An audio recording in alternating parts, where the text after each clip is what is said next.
Jai Gaura Premanande. All glories to the assembled devotees. All glories to the assembled devotees. All glories to Sri Guru and Gauranga. All glories to Sri Prabhupada.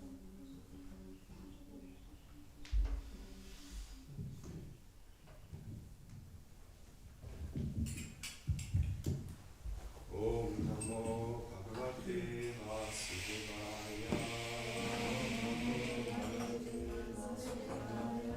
Om Namo Bhagavate Vasudevaya. Om Namo Bhagavate Vasudevaya. Om Namo Bhagavate Vasudevaya. Narayanam namaskritya naram chaiva narottamam devim saraswatim vyasam tato jayamudiraye nashtaprayesho vadrishu nityam bhagavata sevaya bhagavati antamashoke bhaktir bhavati naishtiki. Srimad Bhagavatam, Canto 5, Chapter 9, Text 11. I'm going to read it on my own, it's in prose. Yada tu parata aharam karma vetenata ihamana svapratabril api kedara karmani nirupitas tat api karoti kintu na samam vishamam nyunam adhikam iti veda kana pinyaka fali karana kulmasha stali purishyadini api amritavat avyavaharati. Yada, when, to, but, parataha, from others, aharam, food, karma vetanataha, in exchange for wages from working, ihamanaha, looking for, svabratribihi api, even by his own stepbrothers, kedara karmani, in working in the field and adjusting the agricultural work. Nirupitaha, engaged. Tadapi, at that time also.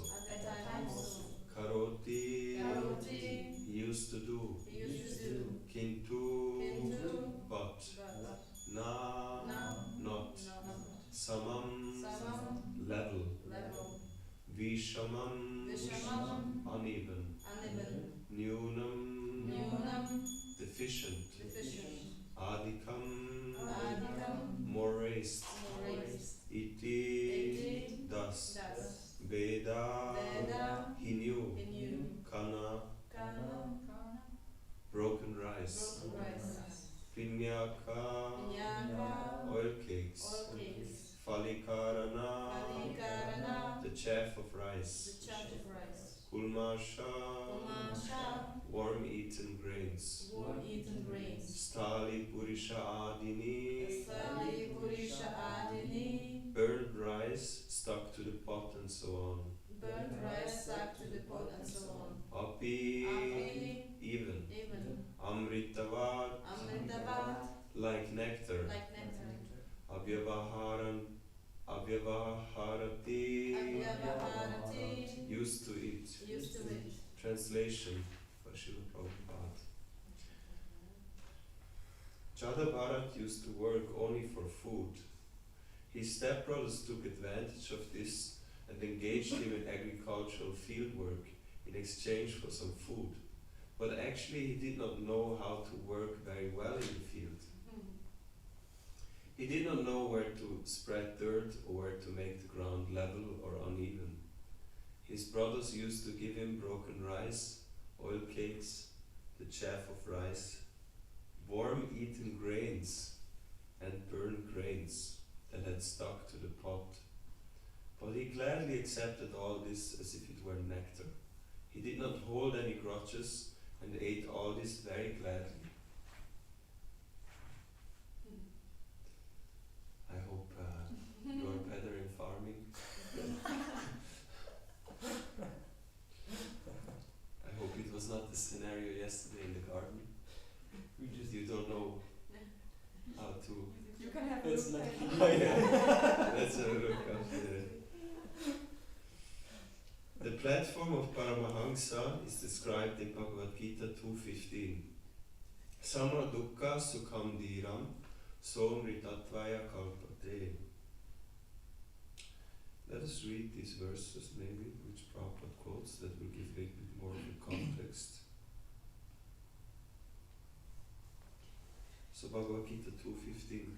Yang hina veta yante te purusham purusharshava samadukha sukham dhiram somritataya kalpate. Translation.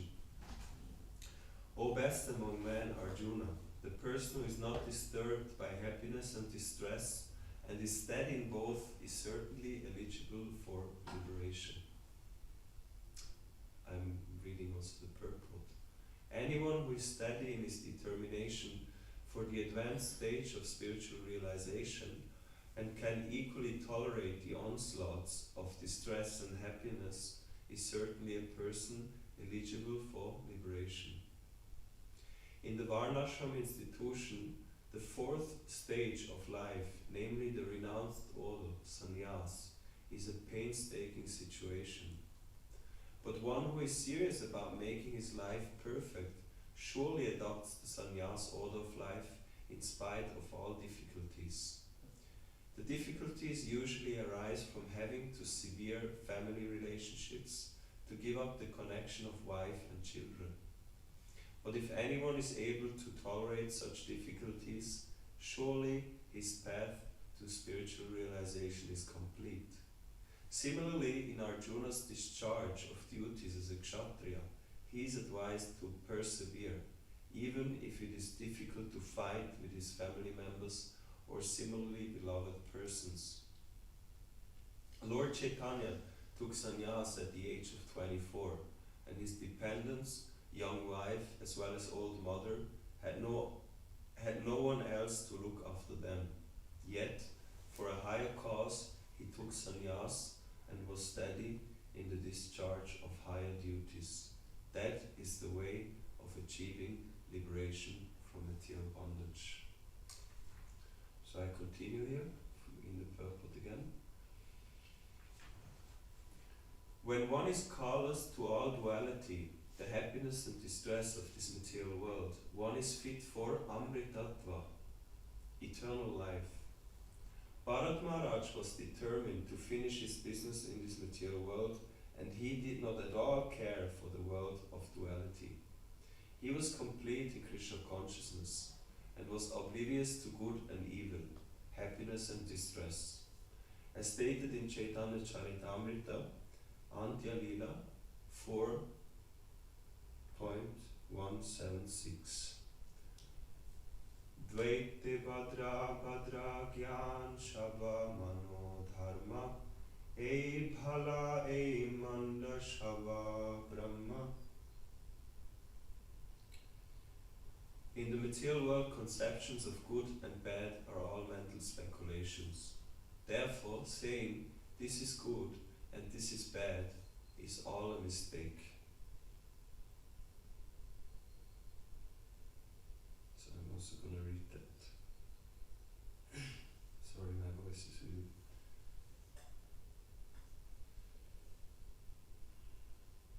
So I already read the Bengali and the translation. Now I'm going to read the purport of this verse. Krishna, the Supreme Personality of Godhead, is the absolute truth, ever existing with different varieties of energies. When one is absorbed in the illusory energy of Krishna and cannot understand Krishna, one cannot ascertain what is good for him and what is bad. Conceptions of good and bad are all imaginations or mental speculations. When one forgets that he is an eternal servant of Krishna, he wants to enjoy the material world through different plans. At that time, he distinguishes between material plans that are good and those that are bad. Actually, however, they are all false. Then I can continue the purport. One has to understand that in the material world of duality, to think that this is good or that this is bad is simply a mental concoction.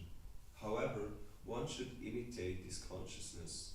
One should actually be situated on the spiritual platform of neutrality.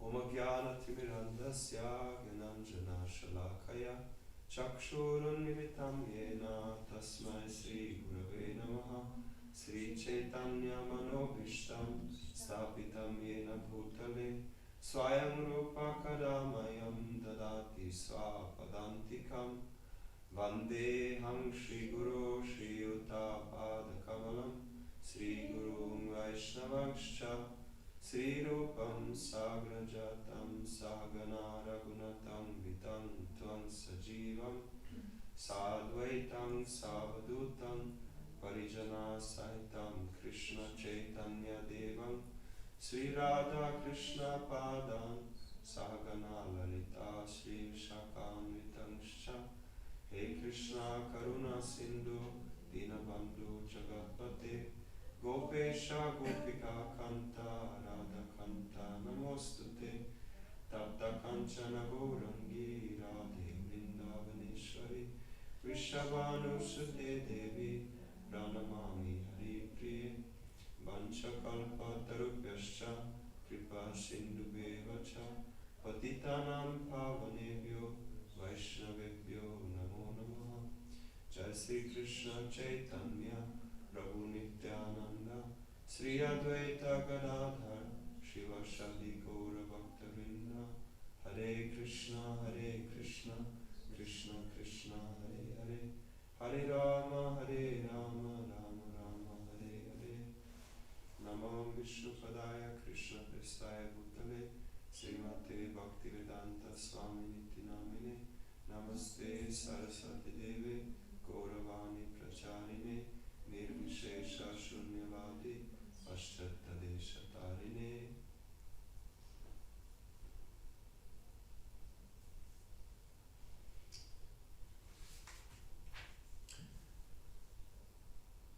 Chada Bharat used to work only for food.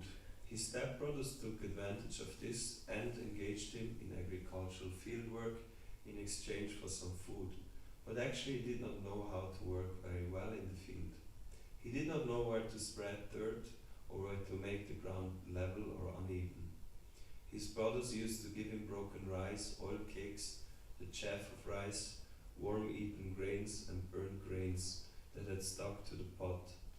But he gladly accepted all this as if it were nectar. He did not hold any grudges and ate all this very gladly. Hare Krishna. So in this verse we hear about agriculture.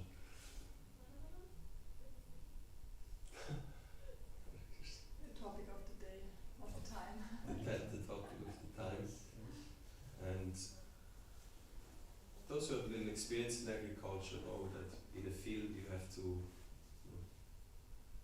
usually the traditional way of agriculture is you make lines and then you're going to plant certain crops. And so you have to make even and you have to make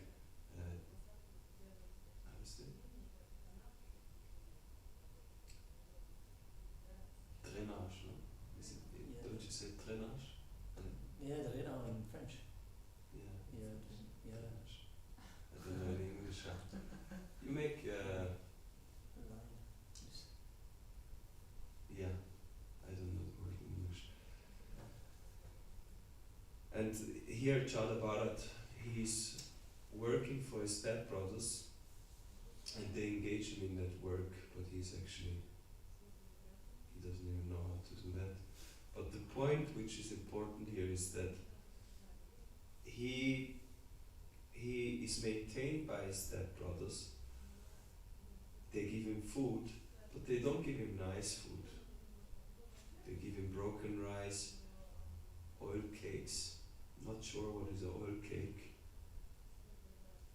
Chaff of rice. I'm also not sure what's the chaff of rice. We are so far away from farms, we don't know anything about this anymore. Warm eating grains, this I can understand what it is. And burnt grains, we all have experience of that. They gave him that kind of food, and he, the word used is amritavad, like nectar, amritavad. He accepted like nectar, like when we accept the feast, it's nectar. In that way, he accepts. And Srila Prabhupada explains in the purport that this is the nature of a Paramahamsa.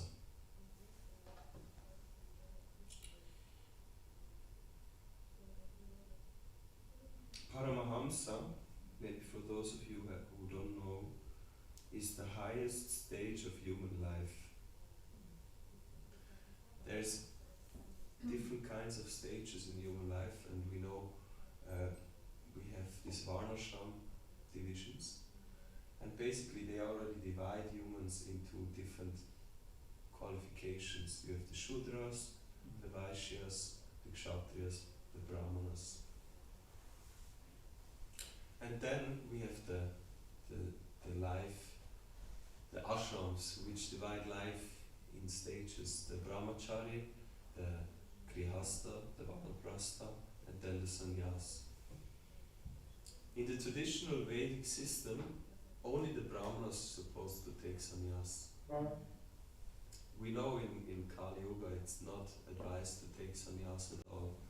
And that's what it is meant, this traditional kind of sannyas, where you just renounce for the sake of renouncing. Vaishnava sannyas, which we also see in our ISKCON, it's a different kind of sannyas. It's renunciation for the sake of serving Krishna. So that is always encouraged if one is qualified.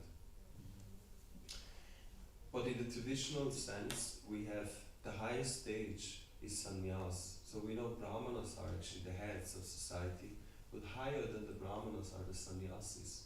The sannyasis are even those who teach the Brahmanas, who guide the Brahmanas. They're so exalted.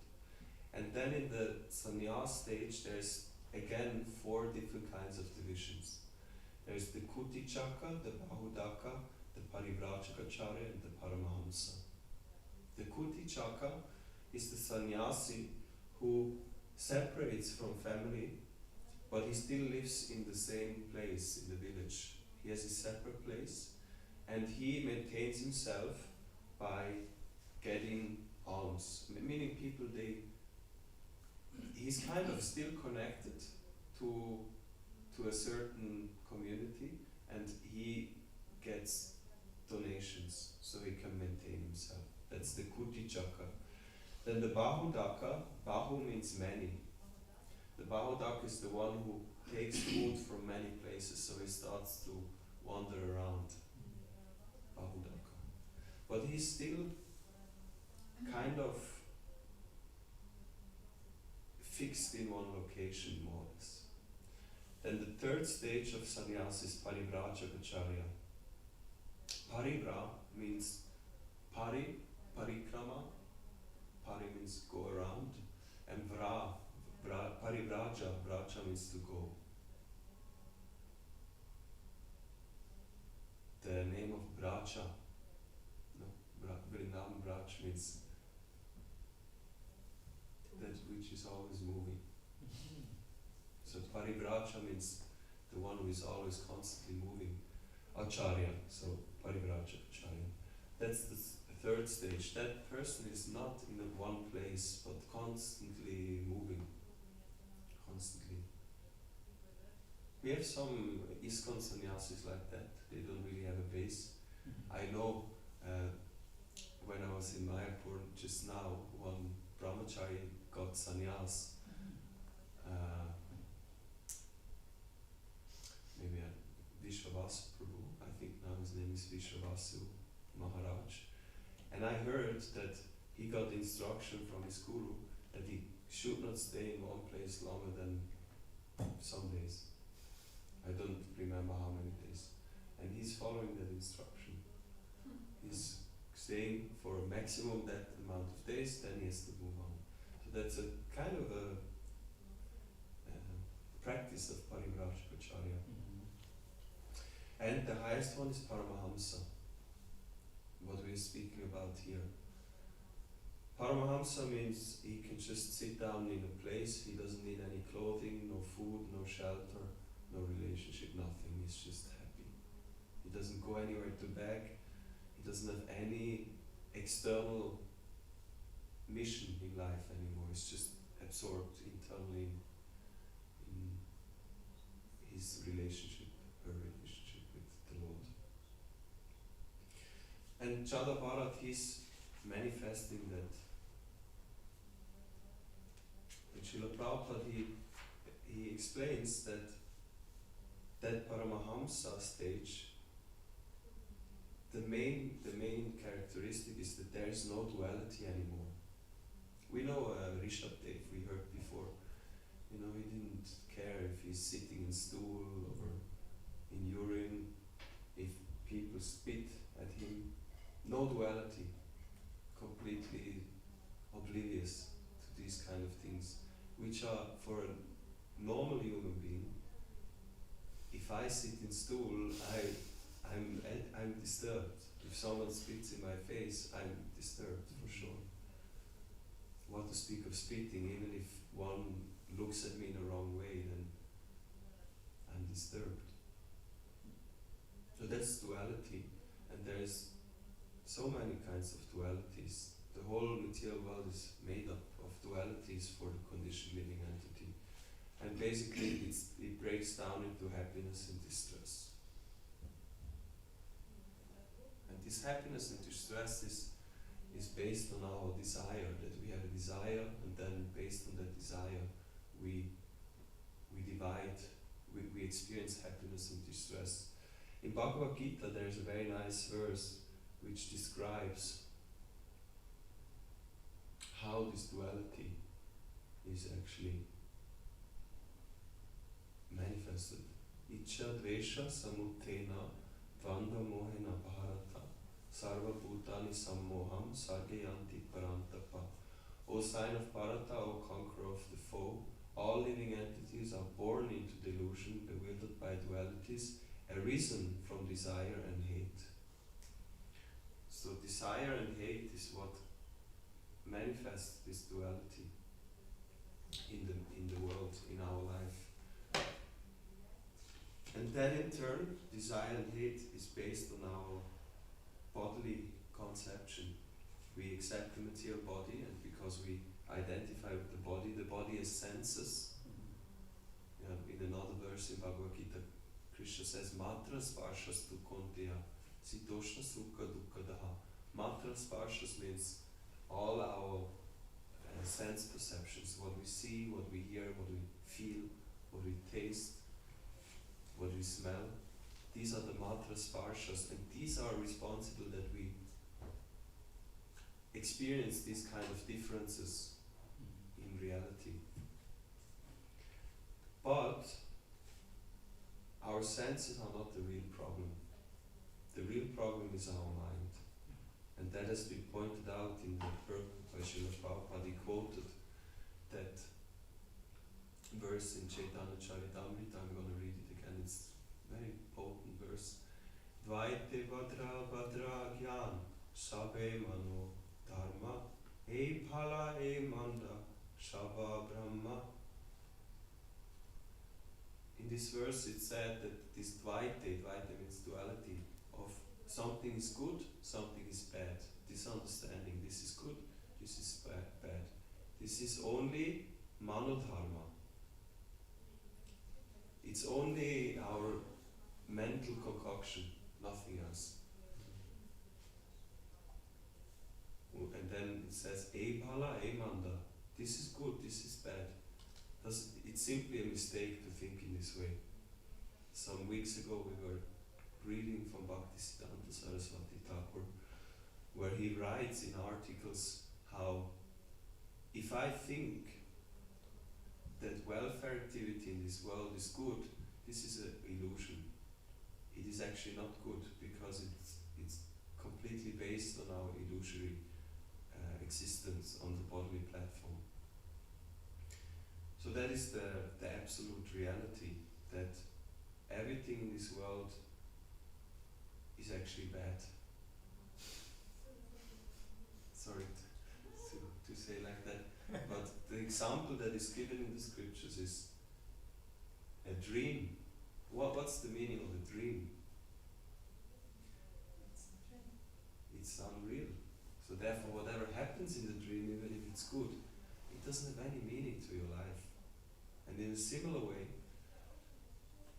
the ones who are awakened from this illusion of material life, they understand that the only aim in life is to give pleasure to Radha and Krishna, and that everything which is not fulfilling that purpose is simply bad, is simply useless. And that we have to theoretically at least accept, that Krishna is real, he's a person. And as long as we do things which are not pleasing to him, even if we please the whole world, it's not giving any benefit. It's like when you have a tree, if you don't water the root, it's useless. You're not benefiting the tree. So if we try to do good to the world and people and living entities, but it's not for the pleasure of Krishna, it's not good. It doesn't have any real meaning. And what we maybe can speak about a little bit is Srila Prabhupada makes an appeal in the purport in the last sentence. He says, however, one should not imitate his consciousness, meaning the consciousness of Damodar, of being completely transcendental to all considerations of good and bad. And he says one should actually be situated on the spiritual platform of neutrality. So there is no use also in imitating that, but one has to come genuinely to that state of existence where one authentically doesn't see any duality anymore in the world. Now we are very unfortunate because we grow up in a world which is full of duality. The more human society becomes materialistic, which means focused on the body, the more duality will be there. The more of this is good, this is not good, is there. So many different opinions will be there. And I was just thinking of one example which very much illustrates the point that we live in a very materialistic society, much more than it has been just 100 years ago. And that's, if we look at our bodily needs, we have a body, and the body has the needs of eating, sleeping, mating and defending. And if we just look at eating,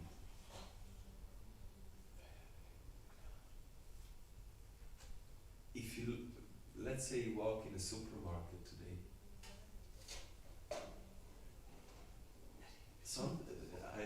sometimes actually I like to, in the airport there's this Migros. I don't know of any bigger supermarket in Switzerland than this one. And it's really mind-blowing when we go in. I'm just sometimes fascinated how human could come up with so many products. So you walk in there, and I was just asking ChatGPT, how many products are there in a supermarket? What do you think? So maybe the first question, how many products are there in a supermarket?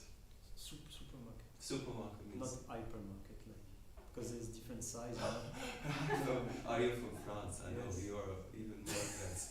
No, usually it's like. I remember in France, I went close to Dole. We had sometimes we went to probably it was a hypermarket. Yeah, It's like the US. that's huge. Wow. Labyrinth. No, we're speaking about Switzerland now. Supermarket. Yeah, I would say 15,000, 20,000. That's good, yeah. Very good. They say between 10 to 30,000 and the big one up to 50,000 products. And even in a folk, who knows folk? Folk, these are the village shops. Dorfladen. What do you think, how many products do we have in a folk?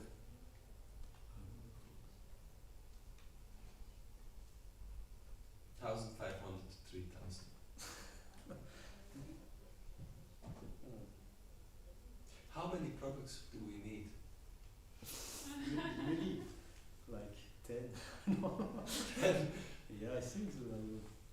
Depends on your conditioning, I would say. Yeah. But you No, could but what survive really- with. What the body needs and not the mind, like what Yeah, the body yeah. needs. So if you look at Raghunath Swami, needs one product, Yeah, one. buttermilk.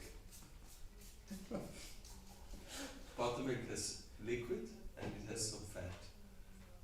So of course, but then usually we need more.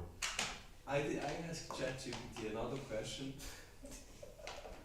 I asked how many products were in storage in households 100 years ago. You know, 100 years ago is time before things Get crazy. got really crazy in terms of that. So, what do you think? How many products were in a household, in a house, 100 years ago? 30, 35. You good. Yeah, you cook. 20 to 50. Okay. 20 to 50.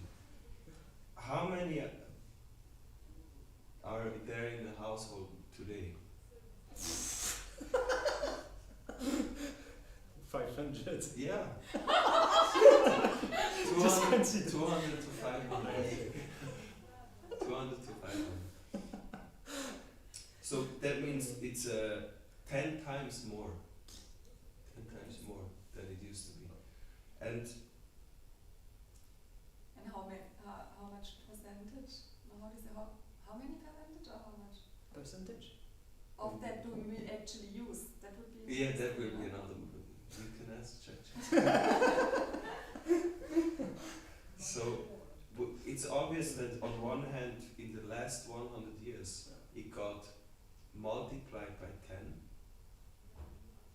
And if we look at the supermarkets, I looked it up. The Migros, which is one of the next to Coop biggest supermarkets in Switzerland, was a pioneer in food industry. And you know how they started? They had small. You know how they started? We learned that in school. They had small cars, and they went to the villages. Okay. And in every village, they stood for a certain amount of time. You know, they opened the thing, and then people could come, buy products, and then they would go to the. And even in Zurich, they used to do. Sometimes they still do this in my village, like the butcher. No, they come with their car, they put the car at a certain place in the village, and people come still. Okay, in Germany. I see they still get this. Mm. Yeah, they usually come with cars and sell things. And everyone knows the time and the place, and then you just come. Yeah, yeah. What do you think? How many products did Migros start with? It's approximately 100 years ago. 200? 50? What do you say? Less than 100. Less than 100? Any idea? 6. No, really? Wow. 6 products. Rice, coffee, sugar, soap,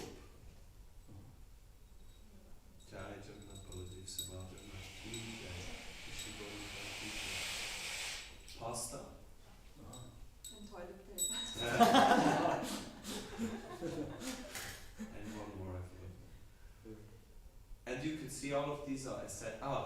coconut fat. They had this Fat, yeah. at that time. Yeah. Oh. Yeah. So all of them are essentials. Sugar is essential. Rice is kind of essential. Soap is essential. Coffee, no. Coffee, yeah, coffee not. Coffee not. For some, yes. And now from 6 we came to 50,000, 30,000. And this is one clear proof that our society, humanity, is cultivating a proper cause that anarthas. Mhm. We often know this term anartha in connection to our inner, the situation in our heart. If we have anarthas, meaning lust, anger, greed. And he says, he uses the term, or the Bhagavatam uses the term, in connection to stuff, which then again means our desires in the heart. It's an anartha if I have a desire to, I need coffee, I need that kind of tea, I need that kind of cereals. It's an anartha, it's something unwanted. Mhm. And that kind of lifestyle keeps you in this duality of the body, in the bodily platform. Icha dvesha samutena bhanga mohena bharata. The problem, duality comes by this icha dvesha. I want this, I don't want that. And if you have such a variety, you're constantly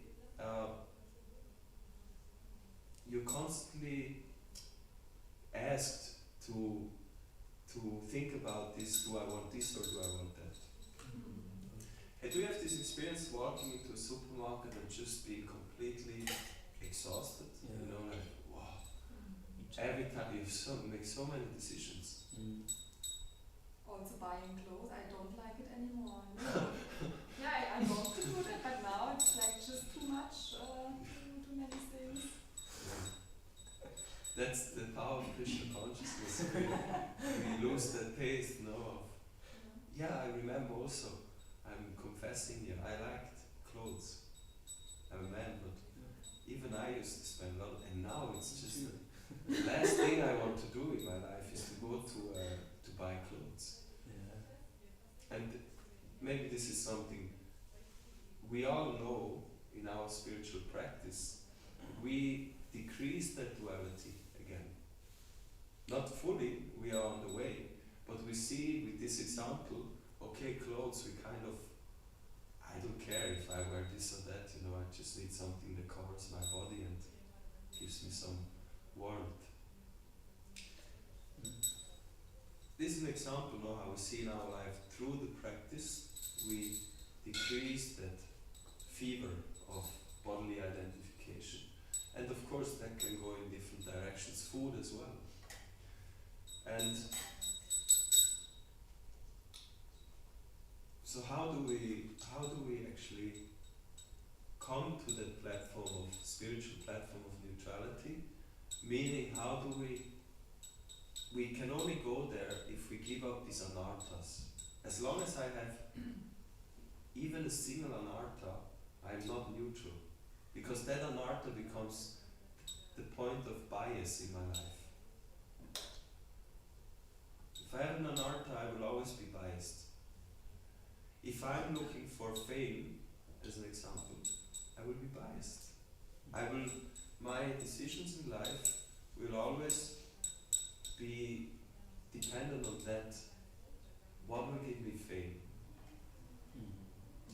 Can be applied to every anartha.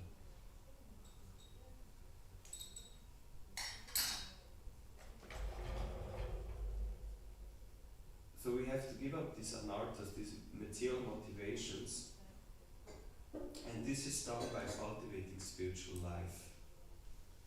Because we are meant to experience happiness, so we have to experience it on the spiritual platform. So by cultivating spiritual life, we can eliminate all these anarthas in our heart.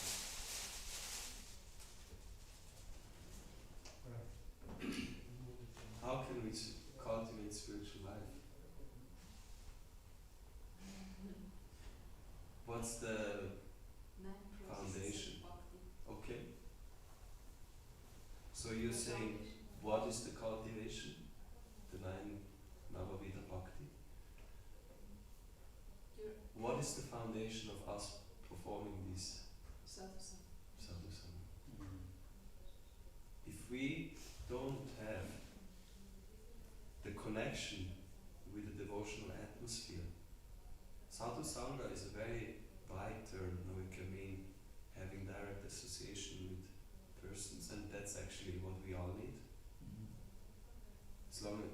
As long as we are so conditioned, we need that. And can also mean Vapu and Vani. Sadhusanga can also be Vani.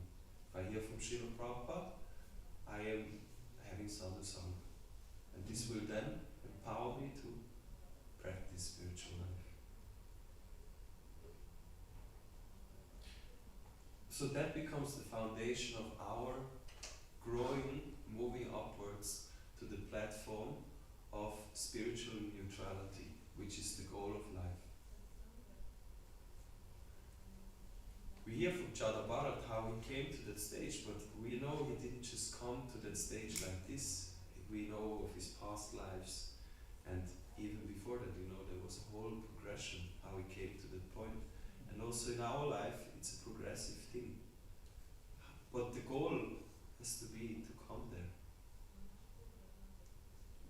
So we should have a plan in our life to come to that platform. A human life needs to have a plan how to come to this platform. Every human being has plans. The whole world is making plans. But what kind of plans? Plans who entangle them more. Srila Prabhupada was very compassionate with humanity. That's why he came. Because he could see what's happening now in the name of material advancement means cultivation of anarthas, which then in turn degrades the human being down. If I have this anartha of being very attached to certain kind of food, like Prabhupada gave the example, meat, I have to go down to that form which gives me that facility, because that's the nature's law. And this is in a way the mercy of Krishna, that the law, the nature's law, is providing that to the living entity. Okay, you have this anartha, you have this desire, go there. And Srila Prabhupada was very clear about this, that human civilization at the moment is a very degraded one. It's a very detrimental, harmful to the living entity. And so we, in our life, we try to remove these anarthas by the practice, and we need to, first of all, be clear that we have to situate ourselves in the association of devotees. That should be the principle number one. Devaki Mataji, who is, I think I gave you a book of Devaki Mataji. She's probably coming also, that's a year again to Zurich. She makes that point how connected to, especially to the Grihastha ashram, what is your priority? Is your priority to have a big salary? To have a good job? And many have that priority, but the result is often no association. We know it's very difficult nowadays. No, it's very difficult, meaning no association. We have to, if you have a family, you have to maintain. So you need a job. But her point is that we should think in a way, okay, let's say I go into Grihastha ashram, which there the challenge usually comes, but still I don't compromise the principle of sadhu sangha. And there's many different ways how to achieve that. I'm not going to go into that now. But that should always be the principle number one, and everything else has to be adjusted to that.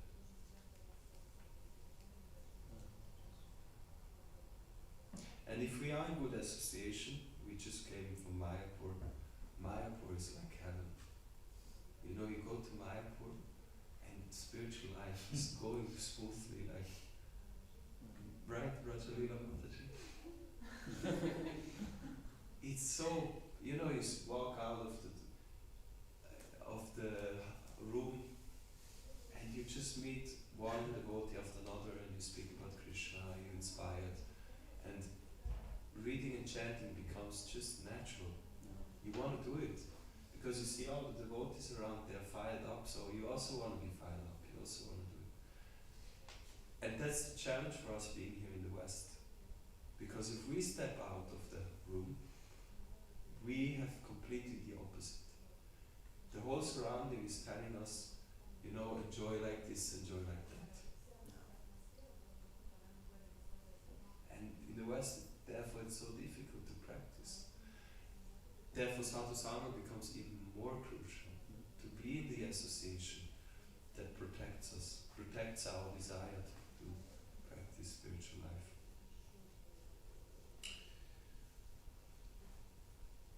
So yeah, this Prabhupada appeals in this purport to us that we have to not imitate, but we have to come to this platform of neutrality. There is a process, and it's a very... Srila Prabhupada didn't give us something very difficult, actually. He gave us something very simple. Simple for the simple. Complicated for the complicated. And that probably is our challenge also nowadays in ISKCON. How can we manifest that lifestyle Srila Prabhupada gave? He gave us the idea, the concept of living simply in no matter what kind of situation, or if you're a family man or a wife, if you're a brahmachari, if you're a vanaprast, no matter if you're working as a brahmana, as a kshatriya, as a vaishya, as a shudra, everyone should be able to live in that way. And by living that way, then you have the environment. And if you do that, if you have that plan, then over the life you will remove all these anarthas. And at some point, at the end of your life, or maybe even before, you will transcend the bodily platform. And if we are sincere, Krishna is helping us to... He's in our heart. He also wants that to happen. So even though externally it looks very difficult, He will give us all facilities we need if we want to do that. He is the proprietor of all three worlds. He can give whatever we need. All we need is faith and to follow the instructions of Srila Prabhupada. So thank you very much for your attention. If there's any questions or comments, then feel free. Yeah. Yeah, I have some points, but I don't know if the time is over. You were mentioning so many good points, but what just came to my mind now is that sadhu sangha is so important, and I just read the other day from the 20 items of knowledge that Krishna is describing in 13:8 to 12, and it's also said, we should live in a secluded place, and there Srila Prabhupada in the purpose says that actually spiritual life could be measured by the desire to live in a secluded place, and sometimes it's difficult because my mother was like really taking this to heart and she was going really to secluded places. But then of course, if we are here, for example, in the city, and Aubrey asked us, it's not such a secluded place, so sometimes might challenges come up because there are two different kinds of principles that we should both follow. So what would you say on that? In the city? How? Yeah, you were mentioning that we should actually choose our place of living, for example, to the next to the temple, of course, to have the sadhu sangha, or with devotees to be somewhere. But then there's the other principle that we should live on a secluded place, and especially if the temple is in the city. Our community. Yeah, well, that's definitely the good point of Prabhupada. He said that the temples are for preaching. So the reason why we have a temple in the city is to preach. And but then he was very clear that, and maybe I had to look up for clear quotes on that, but he was having this vision of the temple is the preaching base where you attract people, but then you have a farm community where people can live and practice a life, simple life, and cultivate Krishna consciousness. And yeah, that's the principle. I think that's the principle, and from there's so many scenarios one can, whatever service I can do to the temple in the city is preaching. So if I have a service in the temple, then I'm preaching, and that's fine. And I will be protected if I follow that routine, if I chant here, morning program, all the Prabhupada gave. Then even if I step out, I will be protected because I'm following the process. But the problem comes when I'm in the city and I'm not in the temple, I'm not doing that. Then we see it's impossible. Impossible that you maintain your spiritual practice properly, because the material energy will just suck you in. And the test of advancement means how comfortable do we feel in seclusion, and that's something to reflect on.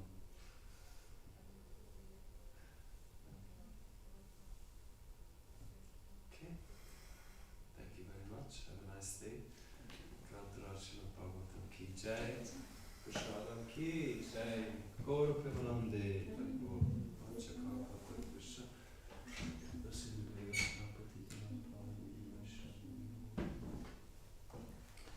Srila Prabhupada ki jai, Ananta Koti Vaishnava ki jai.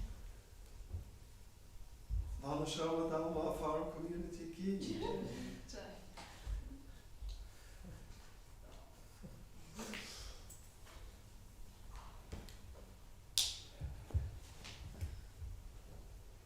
I had quite an important realization last time when we were making just the meaningless pre. You have a question? Yes. No, then please. We can discuss it. Просто вот этих штук, 50 долларов, их только осталось 5, а было много. Кто-то отдавал? We had many more, but now we have only 5. And he is asking maybe we have given them to somebody else. Никто, да? Мы тогда видишь, чтобы они снесли. He was thinking maybe we could, how to say, ask developers to bring them back. Yeah, where are they? Где они, говорит, да, где? Я не знаю, там было, тоже было We все. had more, but now we have just a few. Really? Yeah, we had more. Like some of them some of them disappeared. Really? Krishna. Krishna. А больше было? Нет, А нет, нет. а вот же лежат. Was hast du gesagt? Du hast wirklich gehabt einen Rahmen Ja, Точно? machen. es ist halt der ganze Prozess lohnt sich überhaupt nicht, wenn man nur so denkt. Yeah.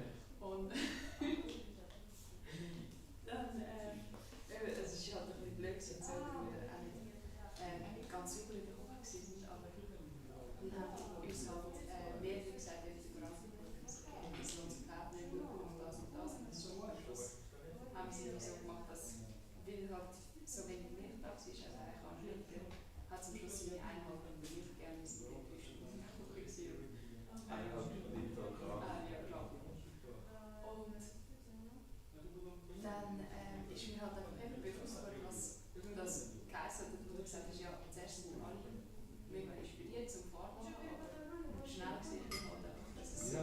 überhaupt Und das ist in jedem Bereich so. eben, Wenn ja. du Gemüse abbaust, wenn du Getreide abbaust, wenn du Kühe hast, du hast immer gesehen, es macht keinen Sinn. Ja, wenn wir, aber das ist eben, wenn wir so das Denken haben, es muss immer mehr geben, als wir brauchen eigentlich. Es muss immer etwas rausschauen. Das Mindset, also man müsste eben, ich habe ja das Gefühl, meine Mutter ist eigentlich recht so, sie hat immer gesagt, ja, es muss, du machst einfach, du lebst und sie hat ihr das ganze Leben so gelebt. Sie ist wirklich inspiriert zum Fahrmachen, immer noch, obwohl sie schon mehrere Sachen machen.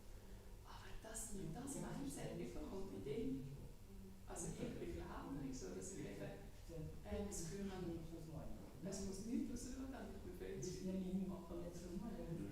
Und das wird halt da wirklich so angenehm von klein an, dass es immer irgendetwas muss rausschauen. Und das ist überhaupt nicht Beauty Service eigentlich. Das ist ja völlig irgendwann schadhaft an die Früchte, oder? Aber ja, dass man das so ummodelt, das kann man halt nur, wenn man eben viel höhere Preis hat und dass man einfach im Service dann völlig zufrieden ist. Ja, das ist halt auch so, wow, okay, das ist wirklich eine Entscheidung und Dedication, die du machst, die eben vielleicht nicht gemacht werden kann, wenn du innerlich noch so viel Mühe hast. Ja. Ja, ist gut, hast du die Frage.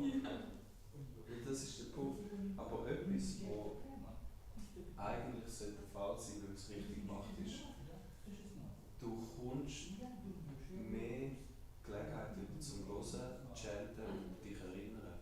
Wenn du zum Beispiel Gemüse abbaust, am Anfang ist alles immer ein bisschen schwierig, oder auch wenn du das mit dem Rahmen und so. Aber wenn du mal eine Routine bekommst, ist es etwas, was sehr satt ist und es braucht nicht viel Mindpower. Und das heisst, das, was man körperlich macht, kann man nachher zur gleichen Zeit, wenn du zum Beispiel Gemüse abbaust, kannst du hören, kannst Lectures hören, kannst Katar hören, dich mit den Worten Krishna austauschen.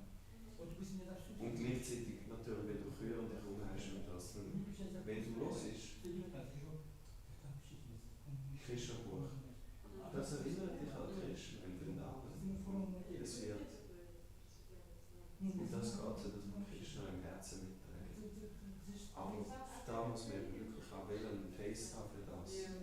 Dass man das kultiviert hindurch. Und sonst macht es keinen Sinn für niemanden.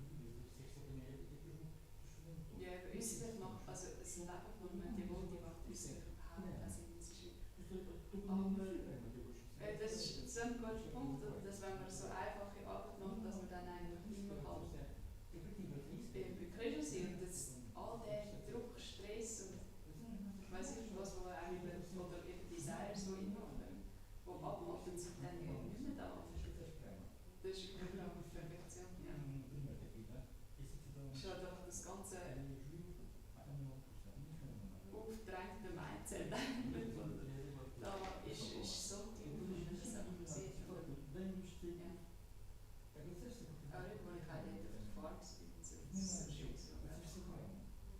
Eben ein bisschen da und so, der Sinn oder so, Krishna und dann äußerlich eigentlich einfach so, für was braucht es den Stress, den wir die ganze Zeit machen, das ist einfach zu mehr, wie du gesagt hast, ja.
heisst der Mann und die Frau, nur damit sie können das Anti-Haupt befriedigen oder damit sie ein grösseres Haus haben, mehr Sachen können kaufen, mehr Musikferien können gehen, all diese Sachen.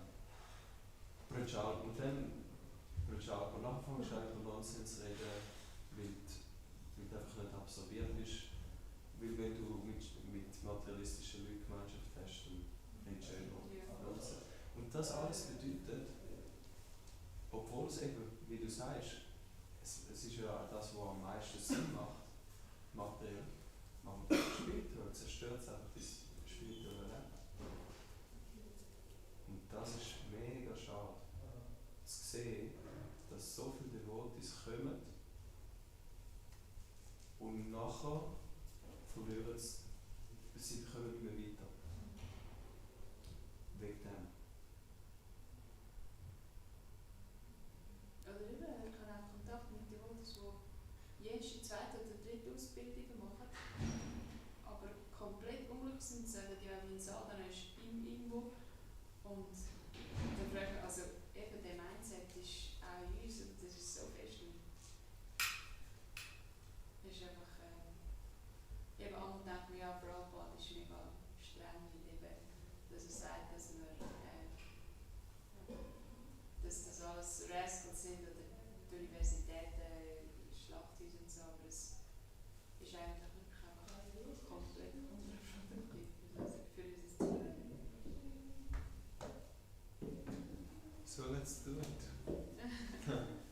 Aber ich sage, man muss eben auch, darum sage ich, es muss langsam, man muss seinen Geist auch umgewöhnen. Ich habe gesehen, ich habe immer an das gedacht, dass es muss etwas ausschauen und es produktiv irgendetwas. Das ist wow.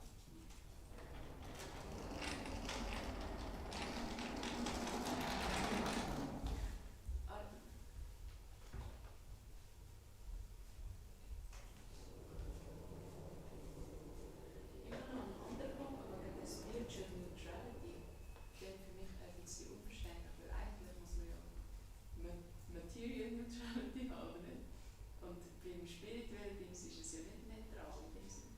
Oder wie kann man das verstehen? Ich glaube, das ist mehr so gemeint, dass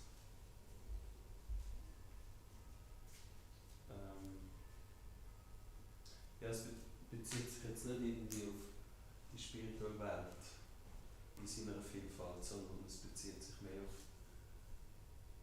Neutralität in dieser Welt aufgrund von der spirituellen Existenz. Also meine spirituelle Identität macht mich neutral, weil ich habe gar nicht mit dem zu tun habe. So verstehe ich es. Okay. Aber ich habe mega Freude mit dem Rahmen gewinnen und so. Ich meine, das ist doch nice. Aha, das ist jetzt gut. Ja, es ist eben sehr nice, einfach wenn man es macht, aber wenn man, sobald eben der Mind einschaltet und sagt, ey, das macht überhaupt keinen Sinn, weil eben also ich zumindest in dem Denken negativ, dass irgendetwas muss rausschauen. Also ich meine, eben geldökonomisch gesehen macht es überhaupt keinen Sinn und ist das dann, wenn man eben in dem Mindset innen ist, dass wenn man etwas gemacht hat, so lange muss etwas am Schluss rausschauen. Das heisst, man muss eigentlich verstehen, was ist wirklich wert. Oder ist es Geld oder ist es Krishna-Bewusstsein im Individuum? Und dann habe ich mir gesagt, ja okay, Gopis machen das den ganzen Tag. Das ist, und eben dann kann man sich noch vorstellen, jetzt haben wir die Schlagrahmmaschine. Das ist ja, die haben das Ding noch drauf. Aber eben, wenn man das dann mit Hand macht und so, das ist einfach, man macht etwas für Krishna, es kommt eigentlich überhaupt nicht darauf an was. Aber wenn man eben in dem Moment kann absorbt sein, wirklich, in Krishna, dann ist es ein gewonnener Moment gewesen. Alles andere, was man hier und her hat und eben noch so viel Gewinn rausschaut, das ist einfach useless waste of time am Schluss. Ja, es ist Und es wird eben auch eine Möglichkeit zum Eingaben ausdrücken. Wenn ich in den Laden laufe und eine Flasche Rahm aus dem Kühlschrank rausnehme, ja, das kann man auch opfern mit Bhakti, aber es hat viel mehr Substanz, wenn ich die Kuh füttern, sie melken, die Milch nachher in Rahm, Butter, Tee. Und dann, bei jedem Schritt kann ich ja im Bewusstsein an Krishna denken. Und dann wird es richtig potent. Das, was man bei Krishna da bringt. Natürlich Prabhupada oder so Zeit, Ort und Umstände. Er konnte in den Laden laufen und eine Flasche Rahm kaufen oder so. Und das ist perfekt. Aber wenn wir Zeit, Ort und Umstände heute anschauen, wir haben in jedem Land mehrere Tempel, jeder hat Zugang zu Krishna-Bewusstsein. Heisst, das ist ziemlich gut etabliert. Aber so viele Devotees möchten gar nicht Kühe schützen, die Krishna so lieb sind. Das Land kultivieren. Und das ist das mit der Potenz ist, also er war ja 10 Jahre da sozusagen am Berg und hat eben die 100, mehr als 100 Tempel eröffnet und so Bücher geschrieben und alles. Und Schwierigkeit, und das war eben die Hare Krishna Explosion, das war die Potenz, die er hatte. Oder? Das ist, alles ist contaminated da in der Materiellen Welt, aber das ist jetzt so nicht mehr, weil wir eben nicht mehr wirklich Bhakti praktizieren. Wir machen alles so wie und dann kommt ja das Resultat. Also, ja, das, also, je mehr man halt bewusst wird, oder was eigentlich ist und so, desto mehr kann man dann auch bewusst werden. Ich denke, das Konzept von auf dem Land leben, Kühe schützen, Selbstversorgung leben, ist eine riesige Möglichkeit für Devotees, die wollen, rein hingebungsvolle Dienst praktizieren will. Es gibt ihnen die Möglichkeit, auch das ist schwierig, aber es ist eine missionarische Aktivität im jetzigen Zeitpunkt für Prabhupada. Weil es ist, wie gesagt, es ist so, wir alle wissen, Prabhupada, wenn wir einfach Bücher verteilen, Prabhupada wäre happy. Aber wie viel machen es? Weil die Umstände sind schwierig. Irgendwie sind die Umstände schwieriger. Vielleicht nicht nur die Umstände sind schwieriger, aber äußerlich, aber in unserer Gemeinschaft vielleicht auch. Aber ja, wenn jemand wirklich will, hingebungsvollen Dienst kultivieren, das ist so eine Möglichkeit. So ein Dienst zu Prabhupada, wenn man das macht. Und eben um die Reinheit, oder das geht, also einmal das ist ja, alles was spirituell ist, alles wenn man immer sauber, immer reiner wird, dann spirituell. Im Material ist immer contaminated, oder? Und je mehr dreckig oder halt eben Anarthas da sind, desto materieller wird es. Ja, es ist ein komplett anderes Mindset, um eben so einfach zu leben, aber durch die Einfachheit dann wird eben das Herz gereinigt, weil wir können nicht sozusagen busy sein oder halt eben in Mode of Passion sein und immer irgendetwas wählen sozusagen und dann reinwählen. Ja, das ist eigentlich so ein bisschen das Erschreckende, das, glaube ich, irgendwann verstanden werden muss. Wir haben eine Bedingtheit und die Bedingtheit, wir haben nicht mehr so viel Spielraum, wie wir die für Krishna einsetzen. Weißt du, wenn jetzt das Beispiel, wenn jemand eine Familie will, aber du willst trotzdem Krishna bewusst sein. Die Freiheit, wie dass man das Leben gestalten kann, dass man eben Krishna bewusst kann werden. Es gibt nicht so viele Optionen. Das heisst, die wirklich wollen, sehen sich dann oft auch wie um, okay, man nimmt jetzt, man macht einen Kompromiss. Also nicht einen Kompromiss im Sinne von, man trifft eine Entscheidung, oder dass man das materielle Leben so anpassen muss, dass man eben kann. Und sonst, egal, oder ich kann da im Tempel leben, aber wenn ich nicht meine Natur richtig einsetze, auch wenn ich im Tempel bin, die machen abziehen. Yes. Und das ist ja die ganze Sache, die man gibt, versucht das ein bisschen zu bringen. Niemand versteht, dass wir einen Auftrag haben in diesem Leben, jeder von uns. Und das ist die Art und Weise, wie wir Christen zufriedenstellen. Indem wir unser Trauma erfüllen. Ja, jede Person hat die ganz spezielle Service, was sie eigentlich an Christen kann geben. Oder wenn man das nicht gefunden hat, dass die meisten Menschen finden, die ihre Story nie im Leben, dann ist man immer unzufrieden. Sonst, eben wenn man in dem das gefunden hat, was einfach seine Natur ist, dann kann man ganz viel sein, ohne Resultat und dann das auch, also das ist auch eine Bedingung sozusagen, die wir haben, oder das Talma. Aber wenn man das nicht im Tisch von Krishna ist, dann kommt es irgendwie anders raus. Oder? Ja. Ja, aber wenn du sagst, wir haben unsere spezielle Eigenschaft, oder? Aber leider in der Realität. Leider.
Для здоровья очень вредно это тоже.